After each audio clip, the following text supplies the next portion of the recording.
ce que l'on peut dire encore dans le domaine économique, quelque chose qui est quand même très intéressant pour nous, c'est la guerre commerciale. Pourquoi la guerre commerciale déclenchée par Trump est intéressante pour nous? Parce que Trump a décidé de faire du protectionnisme.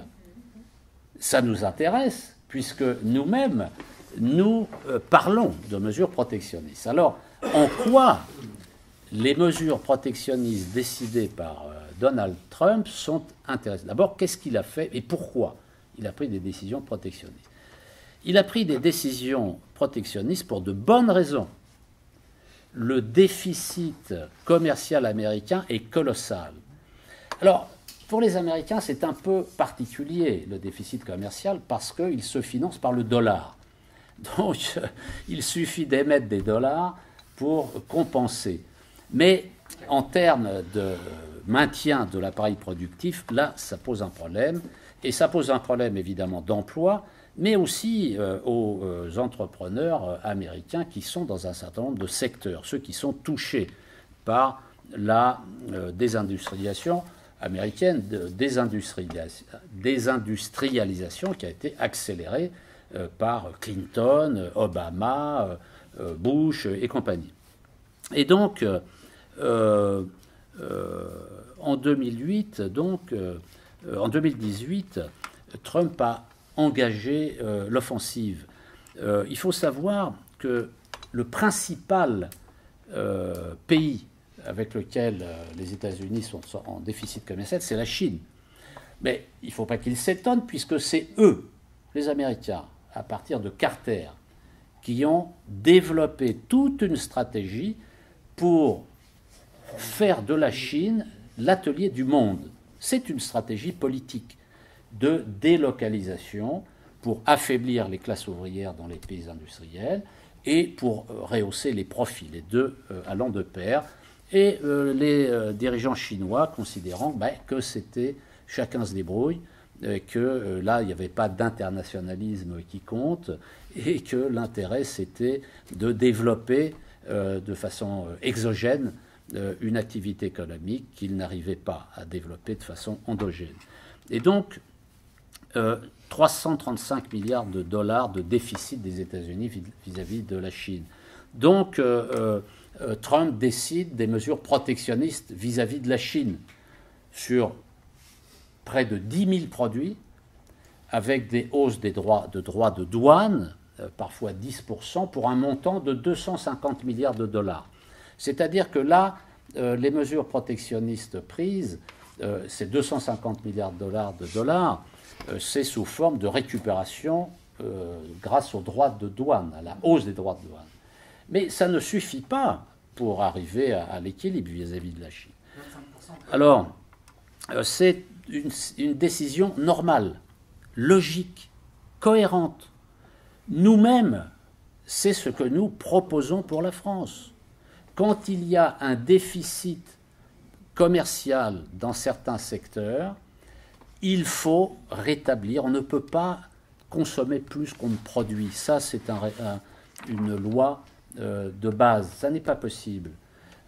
Alors évidemment, pour équilibrer, on emprunte, mais au bout d'un moment, ça bloque. Ça n'est pas une situation qui est viable. Donc, la décision de Trump est une décision logique. Oui, c'était logique de prendre des mesures protectionnistes. Sauf que ces mesures protectionnistes ne sont pas prises dans un cadre global de modification de l'ordre commercial mondial, mais de sauvegarde unique de l'intérêt des États-Unis. C'est-à-dire ce sont des décisions de souveraineté qui ont été prises par les États-Unis.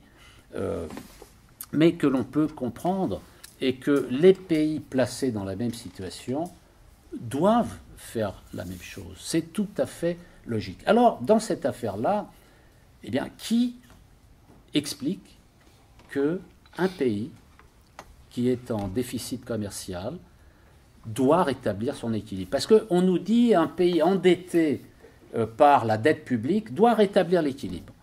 Mais quand le pays est endetté par le déficit commercial, alors là, non, il ne faut pas rétablir l'équilibre.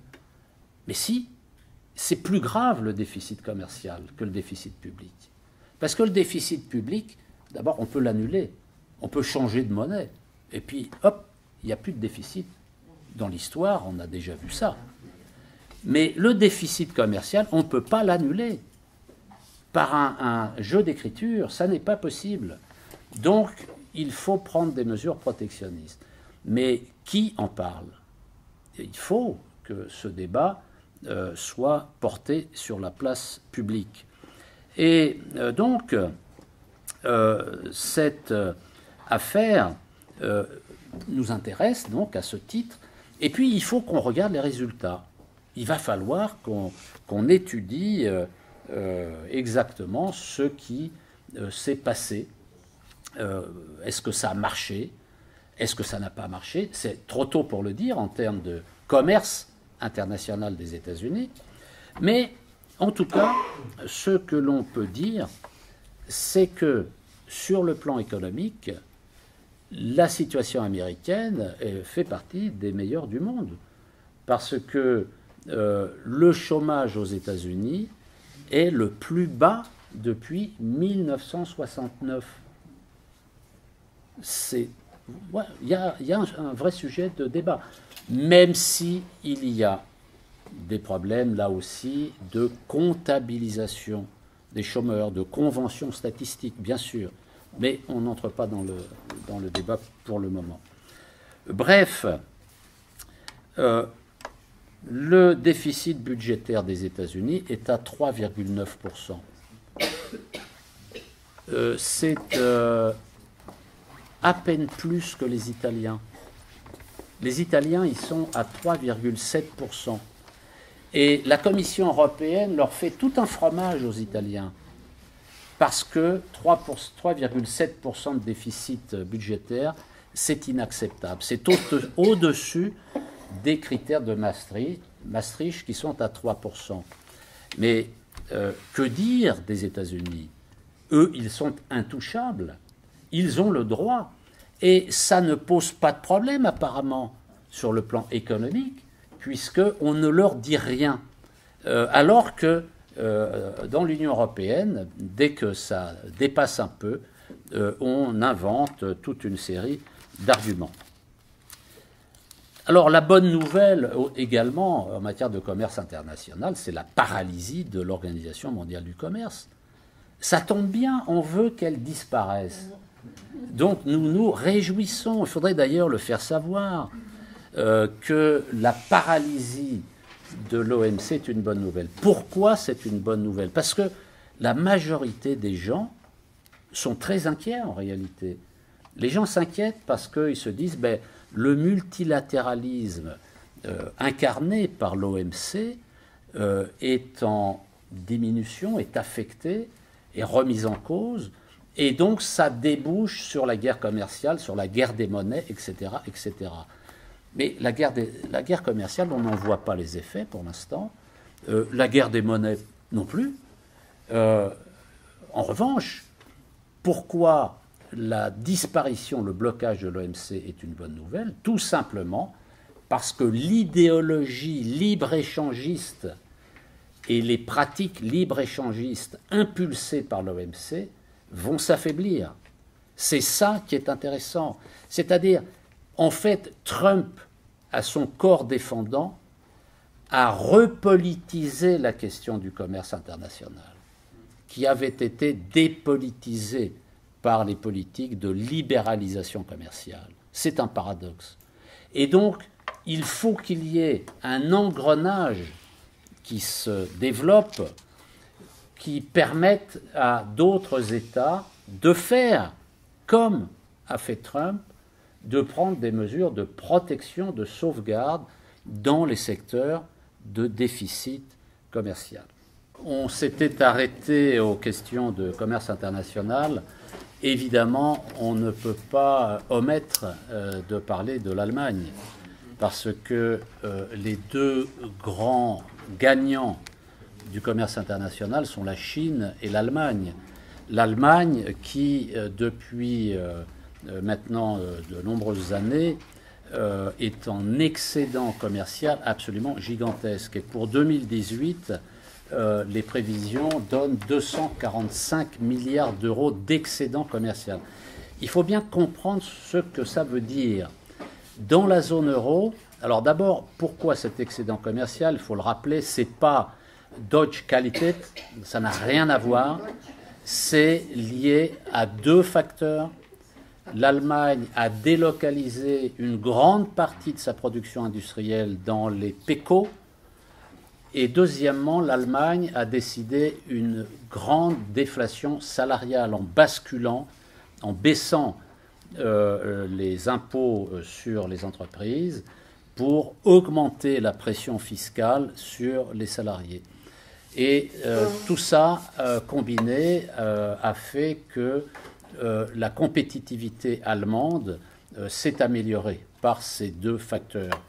Ce que ne peuvent pas faire d'autres pays, en tout cas, les autres pays font de la déflation salariale, pareil, mais ils ne peuvent pas délocaliser parce qu'ils n'ont pas, enfin, de la même manière, la France délocalise, mais la France n'a pas à sa porte des pays comme l'Allemagne, la Hongrie, la Slovaquie, la Slovénie, la République tchèque, la Pologne, où les voies ferrées et les autoroutes sont directes, qui permettent de délocaliser, et avec une main-d'œuvre ouvrière, parce que ces pays-là, dans le cadre du Comecom, le marché commun soviétique, étaient spécialisés dans la production d'armement.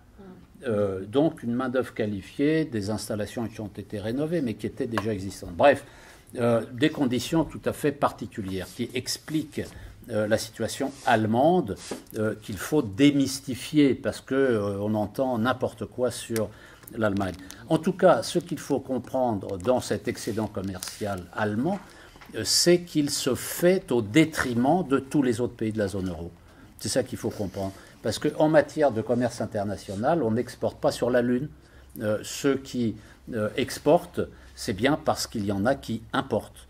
Et la somme des exportations est toujours égale à la somme des importations, BABA. Alors, qui achète les productions allemandes? Ce sont essentiellement, à 70%, les pays de la zone euro.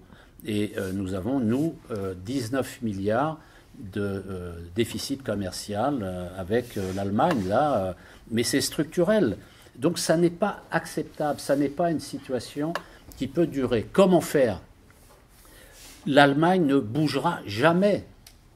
Elle ne peut pas bouger politiquement. C'est-à-dire que l'Allemagne ne peut pas décider, un gouvernement allemand ne peut pas décider de renoncer à ses excédents commerciaux. À quel titre le ferait-elle? Parce que derrière, ça veut dire quoi? Ça veut dire du chômage, ça veut dire des problèmes sociaux, des problèmes internationaux. Que faire de l'immigration qui a été turque en particulier, qui a été encouragée et qui va se retrouver sur le carreau? Ils ne peuvent pas imaginer. Ils sont dans une fuite en avant d'excédents commerciaux. Il va falloir les forcer. Et on peut forcer l'Allemagne. Comment on peut forcer l'Allemagne? Il n'y a qu'une seule solution, c'est de lui faire perdre ses excédents commerciaux par la force. Et pour cela, il faut sortir de l'euro. Sortir de l'euro parce que la sortie de l'euro, de la France par exemple, va permettre de réévaluer, de dévaluer la monnaie française, le franc.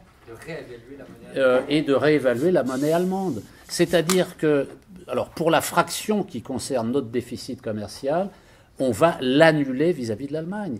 Si tous les pays font ça, eh bien les excédents commerciaux allemands vont fondre parce que les pays vont réévaluer leur monnaie, vont dévaluer leur monnaie et réévaluer la monnaie allemande. Donc ça, c'est la solution. Il faut expliquer ces choses-là. Parce que sinon, il n'y a pas de solution. Nous sommes enfermés définitivement dans une soumission industrielle à l'Allemagne. Donc là, c'est des sujets qui sont importants.